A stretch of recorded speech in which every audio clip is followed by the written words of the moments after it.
তো আমরা গতকালকে তোমাদেরকে পড়ালাম হলো আদর্শ গ্যাসের সমীকরণ। তোমরা সবাই কিন্তু সে ছোটবেলা থেকেই এই আদর্শ গ্যাসের সমীকরণটা জানো। হ্যাঁ, কথা নাই প্লিজ, তাইলে কিন্তু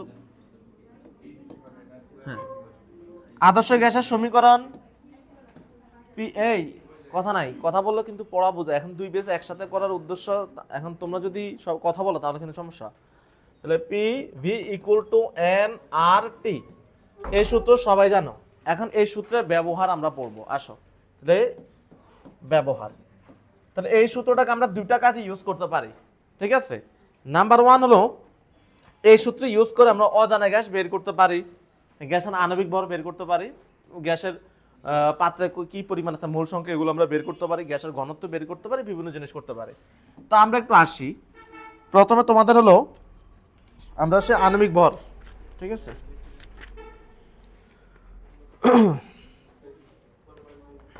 আচ্ছা আসো, এক নাম্বার গ্যাসের আণবিক ভর নির্ণয়।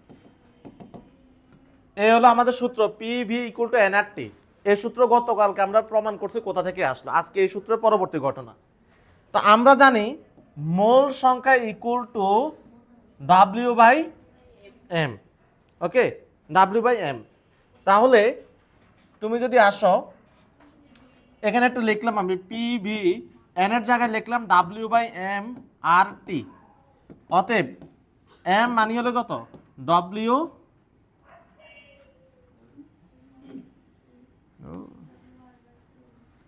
তাহলে এম ইকুয়াল টু কত হবে, ডাব্লিউ আর টি। এই একটা সূত্র আমাদের হয়ে গেছে। দেখো, তাহলে তোমাকে যদি কোনো একটা পাত্রে বলে যে এই গ্যাসটা কি গ্যাস, তা তুমি সুন্দর করে এম এর মান বের করবা। সাপোজ এম এর মান আসলো 44, তার মানে বুঝতে পারতেছো এটা কার্বন ডাইঅক্সাইড। তাহলে কোনো একটা পাত্রে অজানা গ্যাস কি গ্যাস আছে তুমি নির্ণয় করতে পারবা। আণবিক ভর বের করতে পারলে তুমি তো অক্সিজেনটা জানো, কার্বন ডাইঅক্সাইডের জানো, হিলিয়ামেরটা জানো, আণবিক ভর বের করা, বুঝতে পারছো। তাহলে এই একটা জিনিস যে এম এর মান বের করতে পারবা, M equal to W R T by হলো পি ভি। আচ্ছা, এরপরে আসো, এগুলো দিয়ে কিন্তু সিকিউ আছে, আমরা সিকিউ দেখাবো। দুই নাম্বার তোমরা যদি আসো গ্যাসের ঘনত্ব নির্ণয়, গ্যাসের ঘনত্ব নির্ণয়। এরপরে আমরা আসি গ্যাসের ঘনত্ব নির্ণয়ের ক্ষেত্রে আবার আমরা একই রকম ঘনত্ব মানে হলো কি ডেনসিটি ডি, ঘনত্ব মানে কি বস্তুর ভর বাই ডাব্লিউ বাই ভি। তাহলে আমরা আগের মতন একটা কাজ করি, পি লিখলাম, ভি লিখলাম, ডাব্লিউ এম আর টি লিখলাম। এখন একটা কাজ করি, তুমি ডাব্লিউ নিচে ভি নিয়ে আসো, আর টিটাকে এদিকে নিয়ে আসো। তাহলে পি এম নিচে রাখলাম আর টি, তাহলে থাকলো কত, ডাব্লিউ বাই ভি। এমন থাকলো না, পি এম বাই আর টি সমান সমান ডাব্লিউ বাই ভি। তাইলে আমরা একটা কাজ করতে পারি কিনা তোমরা একটু বলো তো, এর ডাব্লিউ বাই ভি এর বিকল্প রূপে আমরা ডি বসাইতে পারি কিনা, বসাইতে পারি না। তাহলে আসলো কত, ডি ইকুয়াল টু কত, পি এম আর টি। তাহলে এই একটা সূত্র। তাহলে আদর্শ গ্যাসের সমীকরণ ব্যবহার করে আমরা কোন একটা অজানা গ্যাসের বা কোন একটা গ্যাসের আণবিক ভর নির্ণয় করতে পারি, গ্যাসের ঘনত্ব নির্ণয় করতে পারি। ওকে, আচ্ছা এইটুকু গেল। এরপর আসি আমরা কয়েকটা অঙ্ক করি, তারপর একটা নতুন থিওরিতে চলে যাব। ওকে, তো যারা নতুন তারাও আজকে বুঝতে পারবা। তো আজকে আমরা দুই একটাকে অঙ্ক করাই আসি তোমাদেরকে, আসো। তো আমরা দুই তিনটা ম্যাথে চলে যাই, আসো। তো তোমাদেরকে দেখো পিডিএফ আমি দিয়ে দিব, নি সমস্যা নাই, তোমরা শুধু তাকাই থাকো।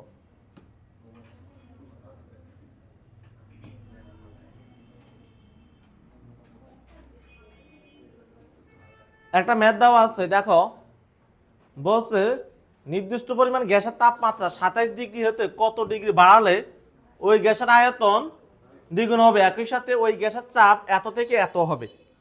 দেখো এখানে তিনটা জিনিস আছে, এটা গতকালকের পড়া। আমরা গতকালকে তোমাদেরকে বয়েলের সূত্র, চার্লসের সূত্র, তারপরে অ্যাভোগাড্রোর সূত্রের মধ্যে একটা সমন্বয় দেখালাম, বা বয়েলের সূত্র, চার্লসের সূত্র, তারপরে হলো কি লেগুসাকের গেলুসাকের সূত্রের সাথে আমরা একটা সম্পর্ক দেখালাম। সম্পর্কটা ছিল এমন, তোমাদের কি মনে আছে না, যে P1V1/T1 সমান সমান P2V2/T2। T2 এটা তোমরা ইয়াতেও পড়ছো, তাপগতিবিদ্যা, অথবা আবার তোমরা আদর্শ গ্যাস 10 নম্বর অধ্যায়, পদার্থ 10 নম্বর অধ্যায়, ওই অধ্যায়ে এই সূত্রটার অঙ্ক আছে। তাহলে তুমি দেখো, প্রথমে দেখো T1 এর মান দেওয়া আছে, T1 27 ডিগ্রি, মানে হলো কত, 27 এর সাথে 273 দিয়া ক্যালভিন। T1 বলছে ওই গ্যাসের 27 ডিগ্রি হতে কত বাড়ালে, তাহলে আমরা T2 মান বের করতে হবে আগে। আর গ্যাসের আয়তন কি হয়, দ্বিগুণ, তাহলে গ্যাসের আয়তন প্রথমে ধরে নিলাম V, আর V2 হলো 2V, আর P1 এর মান কত 0.8, আর P2 এর মান কত 1.18। তাহলে T2 এর মান কত, তাহলে আমার কি P1 এর মান দেওয়া আছে, P2 এর মান দেওয়া আছে, V1 এর মান দেওয়া আছে, V2 এর মান দেওয়া আছে, T1 এর মান দেওয়া আছে, T2টাকে এদিকে নিয়ে আসলেই তো আমার অঙ্কটাও হয়ে গেছে। বুঝতে পারছে? একদম সহজ অঙ্ক, সূত্র বসাবো, অঙ্ক করব। ওকে, আমি বইয়ের থেকেই দেখাচ্ছি। এরপর অঙ্কটাতে দেখো একই অবস্থা।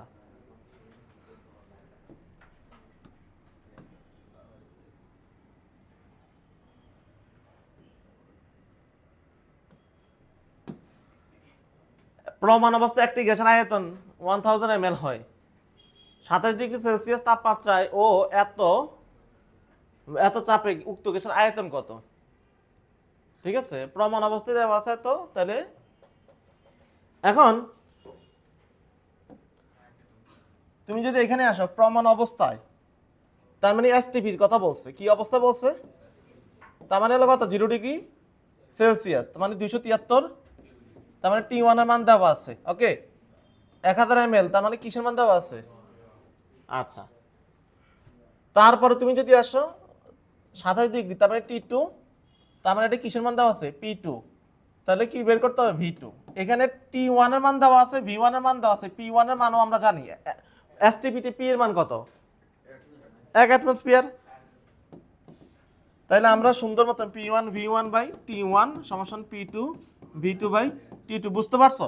এই যে তোমাদেরকে আমি যখন পড়াইছিলাম তখন বারবার বলছিলাম এসটিপি এসএটিপি শব্দগুলো বারবার তোমাদের লাগবে, কারণ তোমাকে পরীক্ষার হলে এসটিপি বলে দেওয়া মানে, দেখো আমাকে বলছে এসটিপি বা বলছে প্রমাণ অবস্থা, আমি কিন্তু দুইটাই প্রমাণ অবস্থা বলার কারণে আমি P1 এর মানও বের জানতে পারছি এবং T1 এর মানও জানতে পারছি। বুঝতে পারছো? আমাকে কিন্তু তারা বলে নাই যে 0 ডিগ্রি সেলসিয়াসে 1 অ্যাটমসফিয়ারে এতটুকু আয়তন হয়েছে, তারা আমাকে বলে দিয়েছে প্রমাণ অবস্থায়। তারা যদি প্রমাণ অবস্থা না বলে আমাকে যদি বলতো কক্ষ তাপমাত্রায় কোনো একটি গ্যাসের আয়তন হলো এত, এই যে কক্ষ তাপমাত্রা বলে দিল বা এসএটিপি বলে দিল, তখন আমি বুঝে যাব এখানে 298 কেলভিন আর চাপের মান আমাদের এসএটিপিতে যেটা ছিল সেটা। ঠিক আছে, ওকে, তাহলে সেম অঙ্ক, এটাও সেম, এটাও সেম, এটাও সেম, এগুলো সব নিজেরা করবা, আমি আর করানোটা, এগুলো সব ধরে ধরে করে নিবা। আচ্ছা, আমরা পরের অঙ্কটাতে আসি। পরের অঙ্কটাতে আসি, একদম সহজ অধ্যায়, এইটুকু পর্যন্ত কোনো কঠিন কিছুই ছিল না। কি হলো,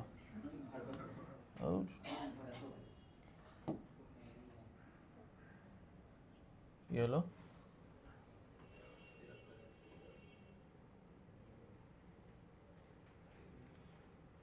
ও এটা স্ক্রিনশট হয়ে গেল।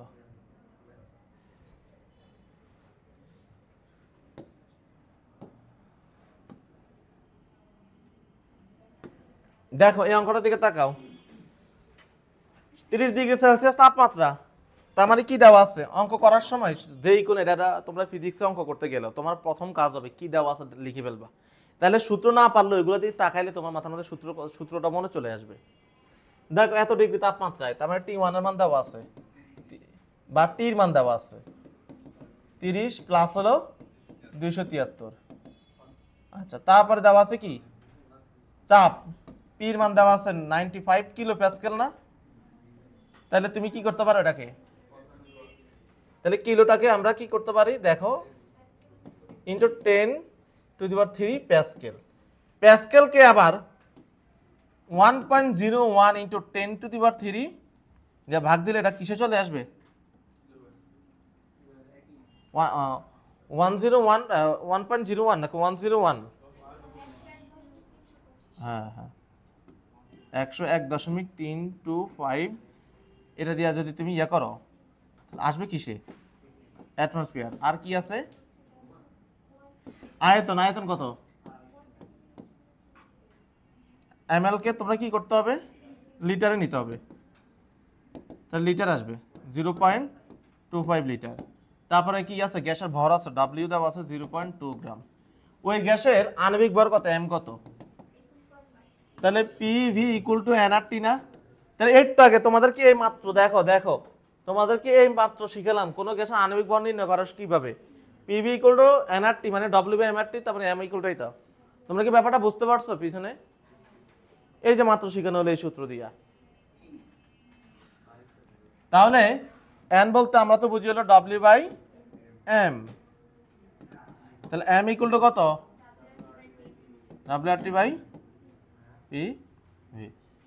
আচ্ছা, এখানে একটা কথা আছে, আর এর মান কত বসাবো?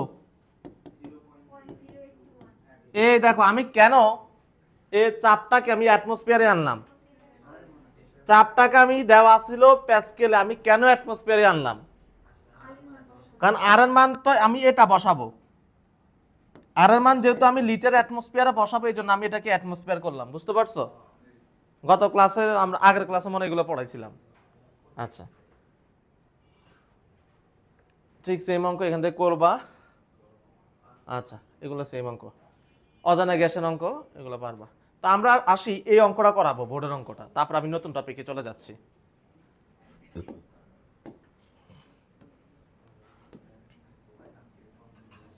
আমরা একটা বোর্ডের অঙ্ক করি, তোমরা একটু দেখো কিভাবে অঙ্কটা আসছে। দেখো অঙ্কটার দিকে তাকাও সবাই, এই অঙ্কটার দিকে আমরা তাকাই, অঙ্কটা আমরা খুব সুন্দরভাবে করা ট্রাই করি। দেখো প্রথমে বললো কি, উদ্দীপকের গ্যাসটির নির্দিষ্ট পরিমাণে অণুর সংখ্যা নির্ণয় করে। কিসের সংখ্যা নির্ণয় করো? তাহলে আগে কি দেওয়া আছে? বলছে নির্দিষ্ট পরিমাণ গ্যাসে 0 ডিগ্রিতে চাপের সাথে আয়তনের পরিবর্তন দেওয়া আছে। কি দেওয়া আছে? যে চাপ যখন এত হয় আয়তন হয় এত, চাপ যখন এত হয় আয়তন হয় এত, চাপ যখন এত হয় আয়তন হয় এত। তাহলে আমরা এখন একটু আসি, গ্যাসটির নির্দিষ্ট পরিমাণে অণুর সংখ্যা নির্ণয় করতে বলছে। তো একটা কাজ করি, আমরা না জানি PV ইকুয়াল টু nRT, এখান থেকে n এর মান বের করব। ঠিক আছে, এখন আমার P এর মান দেওয়া আছে 0.25, যে কোনো একটা দিয়ে করলেই হবে, যে কোনো একটা দিয়ে তুমি অঙ্কটা করলেই হবে। তাহলে 0.25 কি? অ্যাটমসফিয়ার। V এর মান কত? 2.80 কি? এই তো লেখা আছে 2.80 লিটার। টি হলো কত? ওই যে দেখো 0 ডিগ্রি সেলসিয়াস, তাহলে 273 কেলভিন। আর এর মান কত বসাবে এখানে? আমি বলেই দিছি কিন্তু গতকালকে যে দুইটা সূত্রতে শুধু আমরা ইয়া বসাবো 8 পয়েন্ট, আর বাকি যতগুলো আছে সব তুমি চোখ বন্ধ করো। আবার চোখ বন্ধ করলে হবে না, কারণ তোমাকে আনতে হবে। আগের অঙ্কটাতে প্যাসকেল থেকে যখন আমি নিয়ে আসলাম।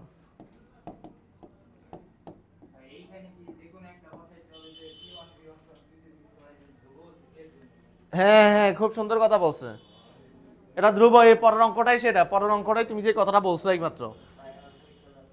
তাইলে আমরা এখানে মান বসাই দিলে আমরা n এর মান পাবো। এরপর তোমাদের কি মনে আছে না যে 1 মোলের ভিতরে থাকে হলো কি অ্যাভোগাড্রো সংখ্যক 6.022 × 10⁻23। মনে আছে না 1 মোলে থাকে? তাহলে n এর মান বের হলে যত মোল বের হবে, অতএব অত মোলের মধ্যে কয়টা থাকে। বুঝতে পারছি আমি? তাইলে PV ইকুয়াল টু nRT সূত্র কত সুন্দর ইউজ, একদম 3 নম্বর অঙ্ক তুমি নগদে পাবা। তুমি টেস্ট পেপার খুলে একটু পরে দেখাচ্ছি, দাঁড়াও। উদ্দীপকের গ্যাসটি বয়েলের সূত্র অনুসরণ করে কিনা, খুব সুন্দর অঙ্ক, আমরা একটু দেখাচ্ছি, আসো। বয়েলের সূত্র অনুসরণ করে কিনা আমরা এই দিক থেকে একটু দেখাই, এটা একটুকের মধ্যে অঙ্কটা হয়ে যাবে। বয়েলের সূত্র অনুসরণ করে কিনা একটু দেখি। আচ্ছা, বয়েলের সূত্রে কি বলছে একটু বলো তো। আচ্ছা, বয়েলের সূত্র তোমাদের কি মনে আছে কিনা? PV = K। যেটাকে আমরা এইভাবে লিখছিলাম P1 V1 সমান সমান P2 V2 সমান সমান P3 V3 বলছিলাম কিনা? বয়লের সূত্র যখন পড়াইছিলাম তখন এইভাবে লিখে পড়াইছিলাম। তাহলে তোমার কাজ এখন হবে P1 V1, তাহলে P এর মান কত? 0.25 ইন্টু গুণ দাও কত আসে? P2 V2 0.50 ইন্টু এই অঙ্ক কিন্তু গত বছর বোর্ডেও আসছে, এই অঙ্ক গত বছরও বোর্ডে আসছে, মানে লাস্ট যেটা হলো 23 সালে 0.7। তারপরটা কত দেখো,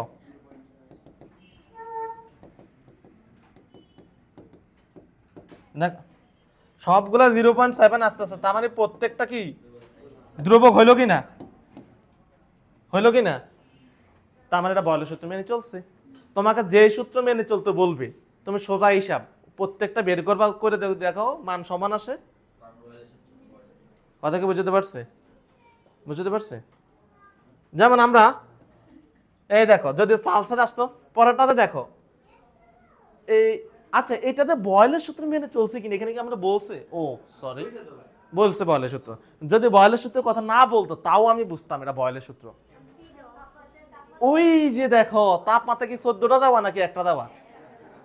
বয়লের সূত্রতে তো বলেই দিয়েছে তাপমাত্রা স্থির রেখে তুমি যদি চাপের সাথে আয়তনের পরিবর্তন করো, তাহলে এখানে চাপের সাথে আয়তনের পরিবর্তন, কিন্তু তাপমাত্রা তো আমার একটাই আছে, সেটা এমনও বোঝা যায় এটা কিসের সূত্র? বয়লের সূত্র। বুঝতে পারছো? যারা বুঝতে পারো না আগের ক্লাসগুলো করে নিবা, সহজ ক্লাস। আচ্ছা তাহলে আমাদের এই অঙ্কটা গেল, এরপরে বোর্ডের আর কোনো কোশ্চেন দিছে কিনা একটু দেখি তো আমরা। এই দেখ এক গাদা অঙ্ক দিয়ে রাখছে, এগুলো তোমরা নিজেরা করে নিবা, ঠিক আছে? এটা করে নিবা তোমরা, ওকে। তো আসো আমরা নতুন টপিক শুরু করি। এই যে তোমরা ক্লাস করো নাই পিছনে, এখন নতুন টপিক শুরু করি, একটু মনোযোগ দেন, ঠিক আছে? একদিন আসো তো দুদিন আসো না, এখন একটু মনোযোগ দেন। তাহলে এখন একদম নতুন টপিক, এটা পরীক্ষাতে আসবে 4 মার্কের জন্য, ঠিক আছে? আসো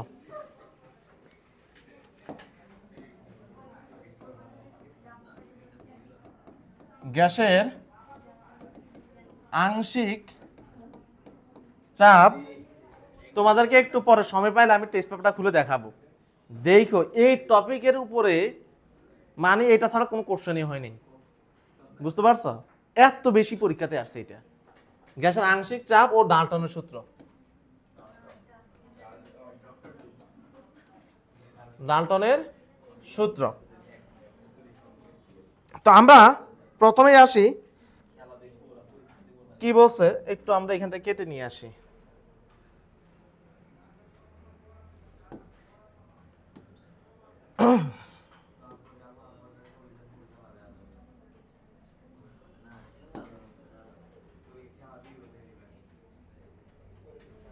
ঠিক আছে আসো, তাহলে আসো ডাল্টনের সূত্র কি বলছে আমি আর লিখলাম না, এখান থেকে এটা নিয়ে আসলাম তোমাদেরকে দেখাইতেছি। আসো ডাল্টনের আংশিক চাপের সূত্র, তার আগে আমরা আসি এই আংশিক চাপের সূত্র দেওয়া কি কারণে পসিবল হলো, তার পিছনে কারণ হলো আমরা যদি আসি মনে করো এর একটা পাত্র, এই পাত্রের ভিতরে A gas B gas C gas আছে, 3টা গ্যাস আছে।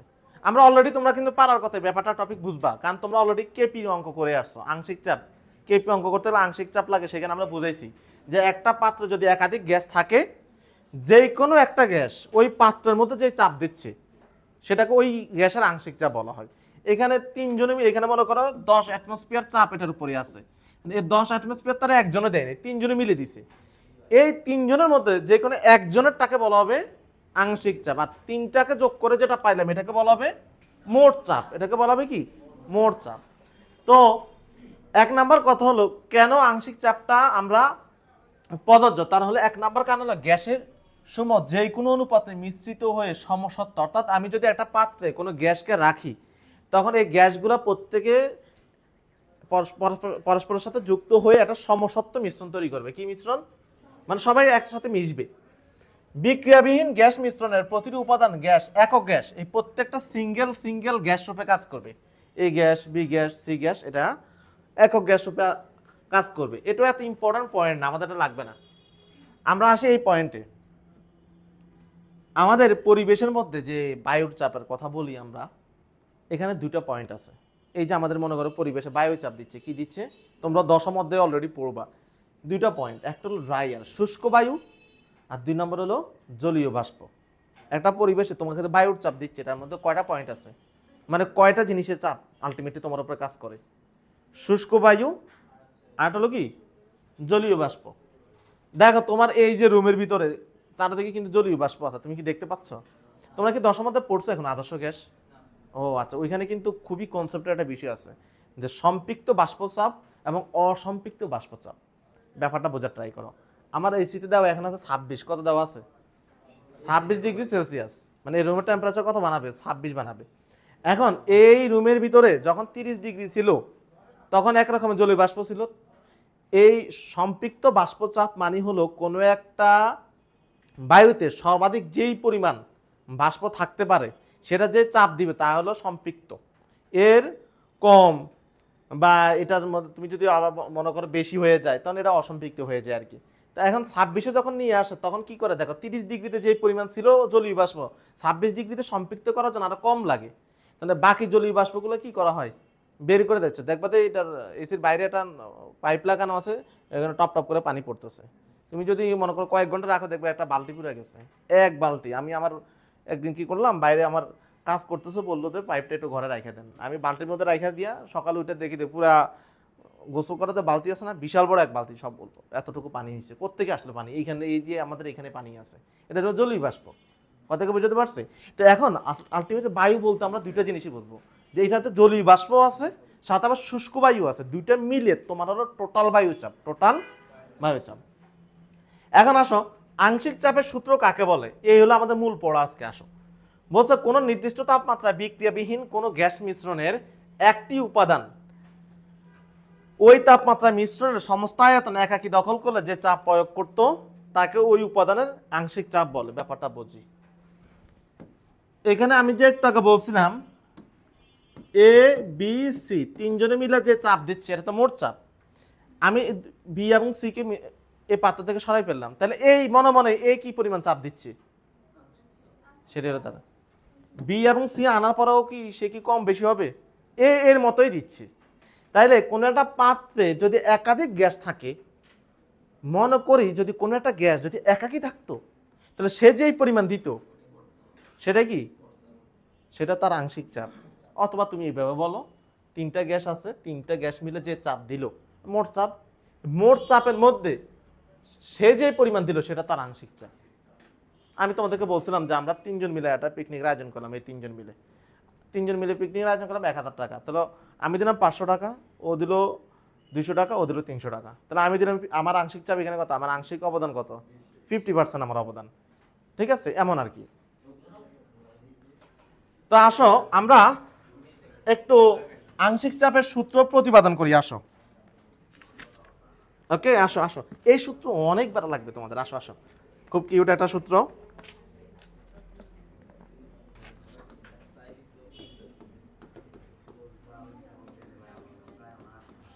আংশিক চাপের সূত্র। আসো, তো মনে করো আমরা যদি মনে করি এই একটা পাত্র, এই পাত্রের আয়তন তো ভি ফিক্সড। দেখো পাত্রের মধ্যে প্রথমেই মনে করো এখানে আছে এই গ্যাস দিলাম, তো এই গ্যাসটা এখানে যে চাপ দিচ্ছে সেটা হলো কি P1, আর এই গ্যাসের পরিমাণ কতটুকু? N1। আমি এই পাত্রের মধ্যে রাখলাম হলো ভি গ্যাসকে। কোন গ্যাসকে? সে কি পরিমাণ চাপ দিবে? P2। সে কি পরিমাণ আছে? N2। আমি এই পাত্রে রাখলাম সি গ্যাস। আচ্ছা, আমি কি তিনটাকে 3 পরিমাণ রাখতে পারি না? সে যে পরিমাণ চাপ দিচ্ছে সেটা কি P3। কি পরিমাণ আছে? N3। তাহলে আমি যদি লিখি এই গ্যাসের জন্য P1 V equal to N1 RT লিখতে পারি কিনা? কারো কোনো সমস্যা হয়? বি গ্যাসের জন্য,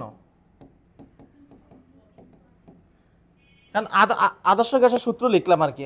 ভি তো 3 ক্ষেত্রে সেম, কেন? পাত্র তো একটাই। টি 3 ক্ষেত্রে সেম, কারণ কি? পাত্র তো একটাই, তাপ তো আমি একসাথেই দিচ্ছি। আমি তো আর তিনটাকে আলাদা আলাদা করে তাপ দিতে পারবো না, এটা তো এক পাত্রের ভিতরেই আছে। তাহলে P2 V = N2 8টি। সি গ্যাসের জন্য কত হবে? P3V N3 8টি। ঠিক আছে, দিলাম আমরা। এখন তোমরা যদি এই তিনটাকে আমরা তিনটা সমীকরণ দেই, 1 2 3, এটা তো আমরা প্রমাণ করতেছি আর কি। 1 2 3 সমীকরণ থেকে কি পাই দেখো তো। আমরা এটা যোগ করে যদি, তাহলে P1V প্লাস হলো তোমার হলো P2 প্লাস হলো P3V সমান N1 8টি প্লাস হলো N2 8টি প্লাস হলো N3 8টি। তাহলে তুমি যদি এখান থেকে V কমন নাও তাহলে আসলো কত? P1 plus P2 plus P3, আর এখান থেকে 8টি যদি কমন নাও তাহলে N1 প্লাস কি আসলো? এটা আসলো না, কমন নিলাম। তাহলে এখন একটা কাজ করি আমরা, তোমরা একটা কাজ করো, এখানে একটু দেখি আমরা এখানে। আচ্ছা, এই যে তিন, আমি যদি বলি এই পাত্রের ভিতরে মোট মোল কয়টা, এই আমাকে বলবো হলো কে, এই ইয়া বলবো, এটার নাম কি, রাজনের পাশে তোমার নাম কি জানো? প্রজ্ঞা। প্রজ্ঞা বলো। এই পাত্রে এই গ্যাস আছে N1, সহজ কোশ্চেন। বি গ্যাস আছে N2, সি গ্যাস আছে N3 মানে এতটুকু মৌল আছে। তাহলে আমি যদি বলি তোমাকে, আচ্ছা এই পাত্রের ভিতরে মোট কতগুলো মৌল আছে? 3টা, মানে 3 জিনিস যোগ করলে যা হবে তাই তো। তাহলে এইখানে মোট মোল N equal to N1 plus. আচ্ছা, তাহলে তোমার 5 জন বলো, তুমি বলো, তুমি আমাকে বলো তো এই পাত্রের ভিতরে এই গ্যাস দিচ্ছে P1 চাপ, বি দিচ্ছে P2, সি দিচ্ছে P3, তাহলে এই পাত্রের মোট চাপ কত? হ্যাঁ, তাহলে মোট চাপ হলো P equal to P1 plus P2 plus P3। আচ্ছা, আমরা সূত্র প্রমাণ করতেছি, এত প্যারা নেওয়ার কিছু নাই, অঙ্ক করাবো, কয়েক লাইনে অঙ্ক হয়ে যাবে। তাহলে আমি কি এখন লিখতে পারি? দেখো তো, এটার পরিবর্তে আমি কি লিখতে পারি? মোট চাপটাকে আমি দিলাম PM, আর Nটাকেও দিতে পারি NM দিলাম। তাহলে PM, আর ভিটাকে যদি এদিকে নিয়ে আসি তাহলে ভি টোটাল আয়তন, উপরে দেখলাম আর টি, আর এতটুকুর পরিবর্তনে আবার লিখতে পারি কি NM লিখতে পারি। ঠিক আছে, এই হলো আমাদের সূত্র, এই হলো আমাদের অঙ্ক। টোটাল চাপ সমান হলো কি PM সমান NM RT/V। তাইলে কোনো একটা পাত্রের ভিতরে যদি 3টা গ্যাস দেওয়া থাকে, তোমাকে যদি বলো ওই পাত্রে মোট চাপ নির্ণয় করো, তাহলে তোমার কাজ হবে কি 3টা জিনিসের। আসো অঙ্ক করাই, হ্যাঁ দিচ্ছি আমি একটু পরেই।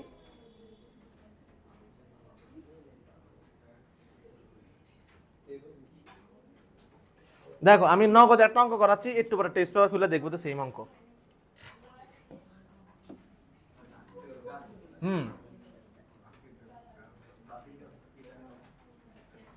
মনে করো এই একটা পাত্র, এখানে মনে করো 88 গ্রাম কার্বন ডাইঅক্সাইড আছে, প্লাস তুমি দিলে হলো 32 গ্রাম অক্সিজেন দিলা। পাত্র হলো মনে করো 250 ml এর। ঠিক আছে, পাত্রের মধ্যে তুমি তাপ দিলে হলো 25 ডিগ্রি সেলসিয়াস। মোট চাপ কত? মোট চাপ কত? তাহলে এই পাত্রের মোট চাপ কত? দেখো এই পাত্রে কি কি দিলাম আমি? কার্বন ডাইঅক্সাইড দিলাম 88 গ্রাম, অক্সিজেন দিলাম কত গ্রাম? মোট চাপ কত? তাহলে আমরা আমাদের মোট চাপ বের করতে হলে পি মোট মোল সংখ্যা, তাহলে আর টি নিচে হলো মোট আয়তন। তাহলে আয়তন তো 250 আমরা চাই, ওটা দেখতেছি আমরা, তার আগে আমরা এটা দেখিনি। এই যে দুইটা জিনিস দেওয়া আছে, দুইটা জিনিসের কি করতে হবে? আমাদের মোল বের করতে হবে। কার্বন ডাইঅক্সাইডের মোল কত?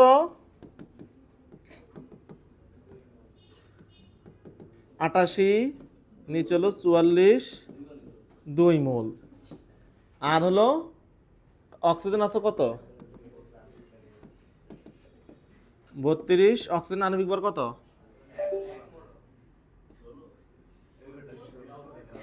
16, তাহলে কত 2, তাহলে মোট মোল কত? এই মোট মোল কত রে? 4 মোল।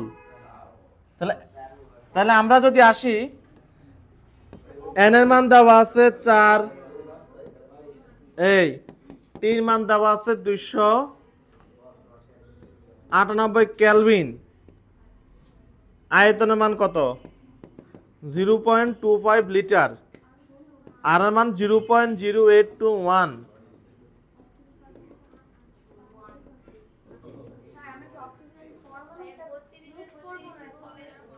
অক্সিজেন তো 32 হবে, 1 অ্যান্সার 3। তাহলে 3 ইন্টু 0.0,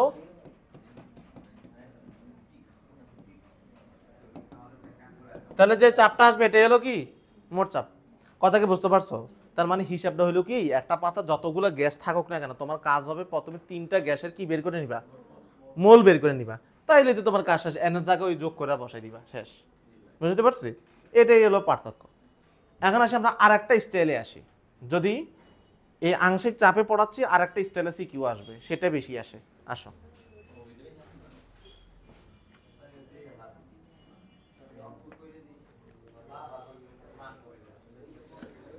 আচ্ছা সেটা তো যাবো আমি এখনই। ঠিক আছে, কিছু ঠান্ডা লাগে? আচ্ছা, তোমরা কি বুঝতে পারছো পিছনে তোমরা সবাই? তাহলে আমরা গ্যাসের আংশিক চাপ ব্যাপারটা কি বুঝি? তাহলে গ্যাসের আংশিক চাপ বলতে কি বুঝি আমি অলরেডি বুঝাইছি। এখন আসি আংশিক চাপের সাথে মোল ভগ্নাংশের সম্পর্ক।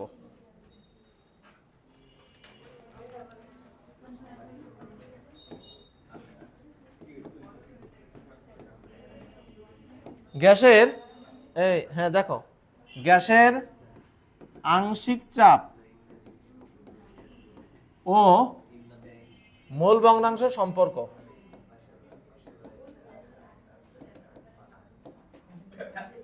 এই কি রে, এত কথা নাই। গ্যাসের আংশিক চাপের সাথে মোল ভগ্নাংশের সম্পর্ক। তো মোল ভগ্নাংশ মানে হলো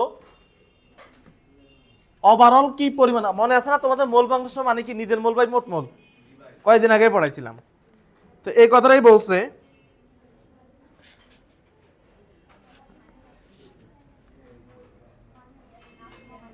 মোল সংখ্যা মানে হলো এটা।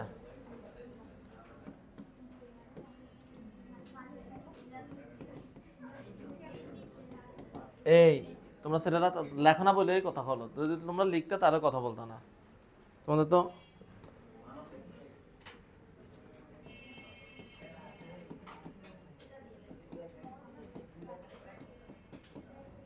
মোট মোল সংখ্যা, গ্যাস মিশ্রণে মোট মোল সংখ্যা, উপরে হবে উপাদানের মোল সংখ্যা।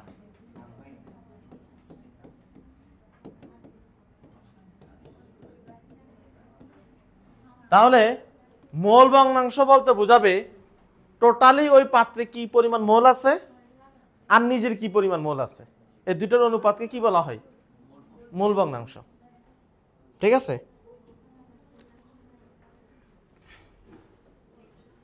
সাপোজ মনে করো এই দেখো, এই গ্যাসের এইখানে আছে N1 পরিমাণ মোল, বি গ্যাসের এখানে আছে N2 পরিমাণ মোল। তাহলে আমি যদি বলি বি গ্যাসের মোল ভগ্নাংশ কত, এমসিকিউতে আসবে। এই বলো রচনা, বলো বি গ্যাসের মোল ভগ্নাংশ কত? N1 প্লাস হলো N2। এটা তো মোট, মোটটা তো থাকবে হলো নিচে, আর উপরে হলো কি N2। বুঝতে পারছো? মানে মোট মোল নিচে আর যেটা বলবো এটা উপরে। আচ্ছা, আর আংশিক চাপের সাথে তাহলে এটা একটা সূত্র আমাদের। আর একটা সূত্র হলো, আর একটা সূত্রতে আসি, আংশিক চাপ আংশিক চাপ দ্যাট মিন পি এক্স সমান সমান হলো মূল ভগ্নাংশ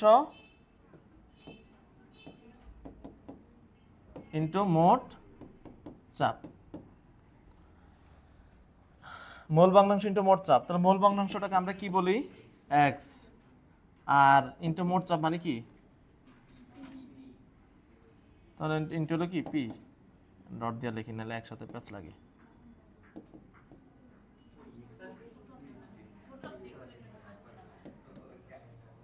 লিখি সমস্যা নেই, এটা একটা সূত্র। তাহলে এখন আমাকে বলো বি গ্যাসের মোট আংশিক চাপ কত? এই জিনিসে বি গ্যাসের আংশিক চাপ কত বলো, কে বলবা?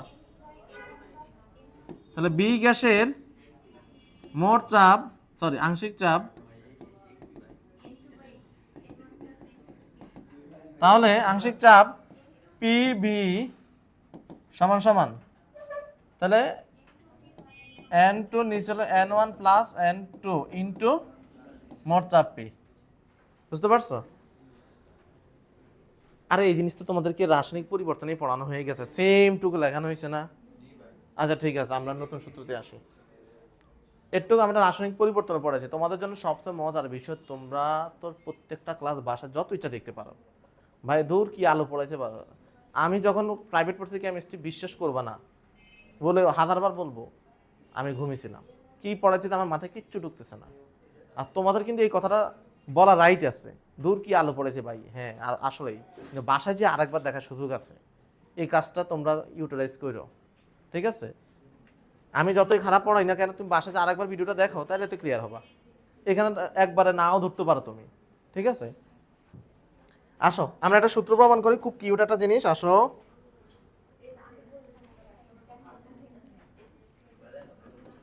এই হেডলাইন দেই, পৃথক পাত্রে রাখা গ্যাস মিশ্রণে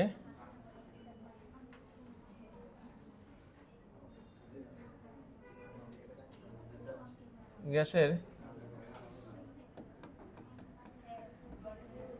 এই দেখো দেখো, দ্যাট মিন্স আমরা এখন যে সূত্র প্রমাণ করবো সেটা একটু খেয়াল করো। সূত্র লিখলে তো এক লাইনে হয়ে যায়। পৃথক পাত্রে রাখা, দ্যাট মিন্স এই দেখো এই একটা পাত্র, এটাই সিকিউতে 100% আসবে। এই পাত্রে মনে করো সাপোজ, মনে করো নাইট্রোজেন গ্যাস আছে, আর এইখানে আরেকটা পাত্র আছে, সেখানে দিল হলো অক্সিজেন গ্যাস। ওকে, এখন এই দুইটা পাত্রের মধ্যে এখানে একটা নল দিয়া, এখানে একটা স্টপ কক দেওয়া থাকে, এটা ঘুরাইলে এদিক থেকে গ্যাস ওদিকে চলে যাবে। যদি এটা বন্ধ থাকে তাহলে এই পাত্র আলাদা। এখন আমাদেরকে যদি বলে স্টপ ককটা যখন খুলে দিবে তখন দুই পাত্র এক হয়ে যাবে না, তখন মোট চাপ কত? বুঝতে পারছো? বলবে এই পাত্র এবং বি পাত্রকে যখন একসাথে করে দিবা বা স্টপ ককটা খুলে দিবা, এই সুইচটা খুলে দিবা, তখন দুই পাত্র এক হয়ে গেছে না, গ্যাস আদান প্রদান করে, তাহলে পুরাটাই তো একটা হয়ে গেছে, তখন মোট চাপ কত? আচ্ছা, তার মানে আমরা এখন আসি, তো যখন এটা বন্ধ ছিল তখন এই নাইট্রোজেন গ্যাস এই পাত্রে কি একটা চাপ দিত না? সে চাপটা কত? P1। এই পাত্রের কি একটা নির্দিষ্ট আয়তন আছে না? ঠিক একই রকম এই অক্সিজেন এখানে যে চাপ দিচ্ছে সেটা ধরলাম কি P2 ধরি, আবার এটা যে আয়তন সেটা ধরলাম কি V2 ধরলাম, ঠিক আছে? তাহলে আর এই যে ঘটনাটা, এটা হলো নির্দিষ্ট তাপমাত্রায় বলে দিবে, এখানে লেখা থাকবে, টির মান দেওয়া থাকবে যে এত তাপমাত্রায় দুইটা পাত্রকে একসাথে করে দিছে তুমি, ঠিক আছে? তাপমাত্রা একটা নির্দিষ্ট দেওয়া থাকবে। তখন আমরা কিভাবে অঙ্কটা করবো, আসো। যেহেতু তাপমাত্রা নির্দিষ্ট, এখানে কোন সূত্র ইউজ করতে পারবো আমরা? বয়েলের সূত্র, ঠিক আছে? তা আসো আমরা একটু সূত্রটা প্রমাণ করে দেখাই, কারণ সূত্র লিখতে আমার 10 সেকেন্ড লাগবে, যেহেতু টাইম এত কত 6 মিনিট আছে। যেহেতু তাপমাত্রা আগামীকালকের এবং তার পরের দিন 3 দিনের পড়া সবচেয়ে কিউট পড়া, 3 দিন না 2 দিনের পড়াটা অনেক কিউট। যেহেতু তাপমাত্রাটি নির্দিষ্ট তাই বয়েলের সূত্র মতো বয়েলের সূত্র মতে প্রথম পাত্রের মধ্যে তুমি যদি আসো, ঠিক আছে, আসো।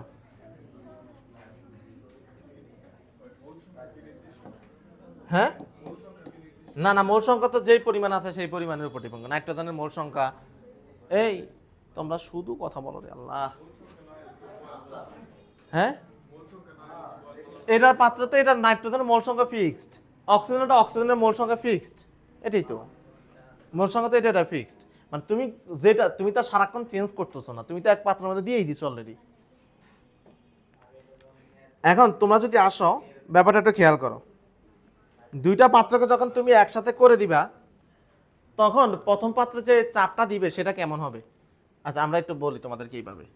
প্রথমত আমরা যদি লিখি P1V1 সমান সমান, আমরা কি লিখি নির্দিষ্ট, পরবর্তীতে আমরা লিখি P2V2 না?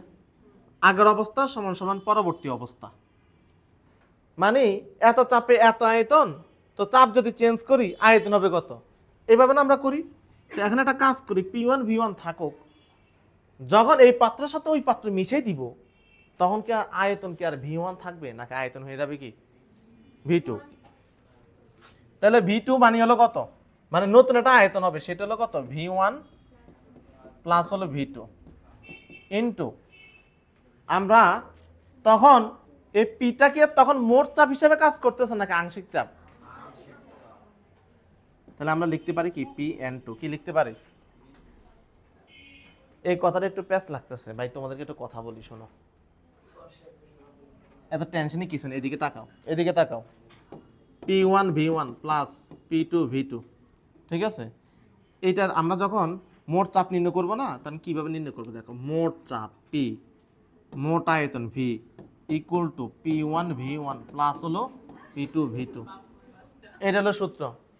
আমি তোমাদের কন্ডিশন দিকে বুঝতেছি, তোমরা আপসেট হয়ে যাচ্ছ। মোট চাপ, মোট আয়তন, প্রথম পাত্রের যে চাপ আর প্রথম পাত্রের আয়তন গুণফল, প্লাস দ্বিতীয় পাত্রের চাপ দ্বিতীয় পাত্রের আয়তন গুণফল। অতএব P ইকুয়াল টু কত, মোট চাপ কত, P1V1 প্লাস হলো P2, মোট আয়তন, মোট আয়তন কত রে? এটা হলো সূত্র, এটারই আমরা প্রমাণ করতেছি। ওকে, টেনশনে কিছু নাই, আসো না, আমরা তো প্রমাণ করি নাই তো, মানে এটাই আমরা করতেছি। একটু বুঝা গেলে তোমরা ঘুমাও, আর যারা বুঝার ইচ্ছা আছে তারা এদিকে তাকাও। বুঝতে পারছি, এটাই আমরা এখন প্রমাণ করতেছি। তাহলে এখন কথা খেয়াল করো প্লিজ, যখন সে একা ছিল তখন এই চাপ বলতে কার চাপ বুঝছি আমি, কিন্তু যখন এই পাত্রের সাথে এই পাত্র যুক্ত করে দিলাম, নাইট্রোজেন কি আর একা আছে নাকি অক্সিজেনও আছে, তখন টোটালের তুলনায় নাইট্রোজেন কি হয়ে গেল, আংশিক হয়ে গেল না? তাহলে প্রথমে P1V1, পরবর্তীতে যখন আরেক পাত্রে মিশিয়ে দিলাম, তখন আয়তন হয়ে গেছে দুটো যোগফল, কিন্তু নাইট্রোজেনটা হয়ে গেছে কি আংশিকের, আংশিক আংশিক। আচ্ছা, তাহলে তোমরা আমাকে বলো দ্বিতীয় পাত্রের জন্য কি বলবা? P2V2 partial pressure of oxygen into, এই তো তোমরা তো ধরতে পারছোই। আচ্ছা, এরপরে যদি আমরা আসি, এখান থেকে একটা কাজ করি, আমরা পার্শিয়াল প্রেসার অফ নাইট্রোজেন যদি নির্ণয় করি, তাহলে কি আসে, P1V1 আর নিচে থাকে কি V1 plus V2। Partial pressure of oxygen আসে কত, P2, আসে কিনা লিখতে পারি আমরা। আচ্ছা, এই কথাটা কে বুঝো না আমাকে বলো, মানে ব্যাপারটা বুঝো। তুমি মনে করো বাবা মায়ের একমাত্র সন্তান, তার জায়গা জমি সব তুমি কি একা? যখন তোমার আরেকজন ভাই আসবে, তাহলে জায়গা জমিন কি তুমি একা পাইতেছো? তাহলে তুমি আংশিক হয়ে গেছো। কথা কি বুঝতে পারছি? দুইজন যখন চলে আসবে তখন তোমার সম্পত্তি হয়ে গেছে, তুমি আংশিক পাচ্ছ। দুইটা পাত্রকে যখন একসাথ করে দিলাম, তাহলে আগের জন কি হয়ে গেল? ভাই এত কথা দরকার নাই, টেনশন নিও না। এই এখন আমি যদি দুটা পাত্রের চাপ যোগ করতে চাই, তাহলে আমরা কি করতে হবে? টোটাল চাপ কত, মোট চাপ কত রে? মোট চাপ P ইকুয়াল টু কত হবে? আমাকে বলো কে? আমাকে বলো জিম, বলো দেখি। এই দুই পাত্রকে যখন আমি একসাথ করলাম, মোট চাপ যেটা হবে P হবে কার কার চাপের যোগফল? পি এন আর হলো পি অক্সিজেনের চাপ, নাইট্রোজেনের যে চাপ দিচ্ছে আর অক্সিজেন যে চাপ দিচ্ছে, দুইটাকে যোগ করলেই তো আমার কি আসবে? নাইট্রোজেনের নাম বের করলাম এখানে, তাহলে P1 V1 আবার P2 V2 হলো। দেখতেছো প্রমাণ কিভাবে হচ্ছে? দেখো তাহলে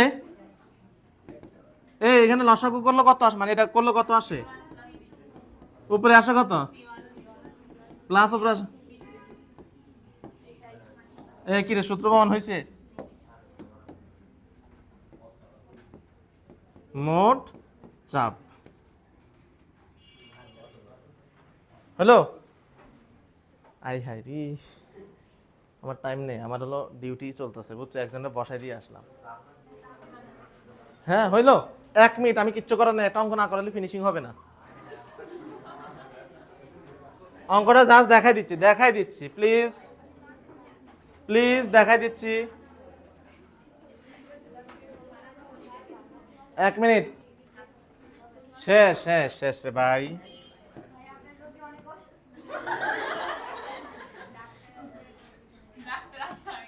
এই দেখেন তো অঙ্কটা দিকে তাকাও, কয় মার্কের জন্য? 4 মার্ক। কি লেখছে? উভয় পাতার সংযোগ দিলে গ্যাস মিশ্রণের মোট চাপ একই তাপমাত্রা। ধুর মিয়া, কি কইলো? একটু আমার এক্সট্রা দিছে, একটু পরে।